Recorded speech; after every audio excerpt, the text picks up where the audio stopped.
মণিপুর রাজ্যে জাতিগত সহিংসতার শুরু থেকেই পরিস্থিতি অত্যন্ত গুরুতর।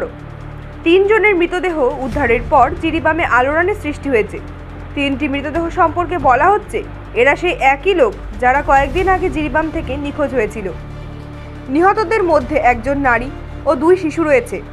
লাশ উদ্ধারের খবর ছড়িয়ে পড়লে রাস্তায় নেমে আসে সাধারণ মানুষ, যাদের বেশিরভাগই ছিলেন নারী। ইম্ফল পশ্চিম ও অন্যান্য জেলায় টায়ার জ্বালিয়ে বিক্ষোভকারীরা রাস্তা অবরোধ করে।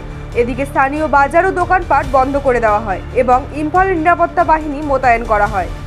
একই সাথে কংগ্রেস পার্টি মণিপুরে ক্রমবর্ধমান উত্তেজনা নিয়ে উদ্বেগ প্রকাশ করেছে এবং অভিযোগ করেছে যে প্রধানমন্ত্রী নরেন্দ্র মোদী এবং তার সরকার এই সহিংসতার প্রতি নেতিবাচক মনোভাব গ্রহণ করছে।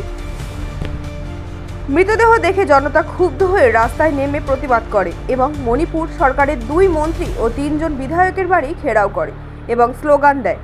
বিক্ষোভকারীদের ভিড় প্রথমে লামফেল সানাকেথাল এলাকায় রাজ্যের স্বাস্থ্য ও পরিবার কল্যাণ মন্ত্রী স্বপন রঞ্জনের বাসভবন ঘেরাও করে এবং স্লোগান দিতে থাকে।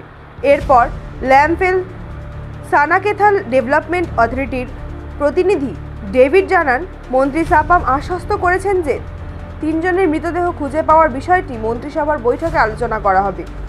সরকার জনগণের অনুভূতির প্রতি শ্রদ্ধা না জানালে তিনি পদত্যাগ করবেন।